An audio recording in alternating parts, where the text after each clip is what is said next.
Italy 2026 থেকে 2028 সালের মধ্যে ইউরোপীয় ইউনিয়নের বাইরের দেশগুলোর নাগরিকদের জন্য প্রায় 5 লাখ নতুন ওয়ার্ক ভিসা ইস্যু করবে।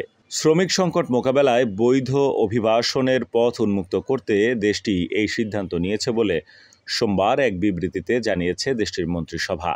এই পরিকল্পনার আওতায় 2026 সালে 1,64,850 জনকে ইতালিতে কাজের অনুমতি দেওয়া হবে। 3 বছর শেষে মোট সংখ্যা দাঁড়াবে 4,97,550 জনে। প্রধানমন্ত্রী জর্জিয়া মেলোনির নেতৃত্বাধীন ডানপন্থী জোট সরকারের এটি দ্বিতীয়বারের মতো বড় পরিসরে বৈধ অভিবাসন চালু করার উদ্যোগ। এর আগেও 2023 থেকে 2025 সাল পর্যন্ত প্রায় 4,50,000 অভিবাসীকে কর্মসংস্থানের সুযোগ দেওয়ার সিদ্ধান্ত নেওয়া হয়েছিল। অবৈধ অভিবাসনের বিরুদ্ধে কঠোর অবস্থানে থেকেও সরকার বৈধ পথে কর্মী আনতে আগ্রহী।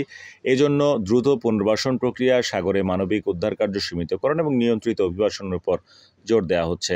সরকার জানায়, বিভিন্ন ব্যবসায়িক সংগঠন ও পূর্ববর্তী আবেদন পর্যালোচনা করে এই সংখ্যা নির্ধারণ করা হয়েছে। শ্রমবাজারের বাস্তব চাহিদা বিবেচনায় নিয়ে পরিকল্পনাটি করা হয়। বর্তমানে প্রবীণ জনগোষ্ঠী ও জন্মহার কমে যাওয়ার কারণে ইতালির অর্থনীতি শ্রমিক সংকটে পড়েছে। 2024 সালে দেশটিতে জন্মের তুলনায় 2,81,000 বেশি মৃত্যু হয়েছে। জনসংখ্যাও কমে দাঁড়িয়েছে 5,88,00,000-এ। এই ধারা চলতে থাকলে 2050 সালের মধ্যে অন্তত 1 কোটি অভিবাসী প্রয়োজন হবে বলে জানিয়েছে একটি গবেষণা প্রতিষ্ঠান। আপনার স্বপ্নগুলো আকাশ ছুবে প্রবাসীর হেলিকপ্টারের মাধ্যমে। বিয়ে, জন্মদিন অথবা যে কোনো বিশেষ প্রয়োজনে হেলিকপ্টার ভাড়া করতে যোগাযোগ করুন স্ক্রিনে দেয়া নাম্বারে। প্রবাসীর হেলিকপ্টার, নিরাপদ ও সাশ্রয়ী বাহনের বিশ্বস্ত নাম।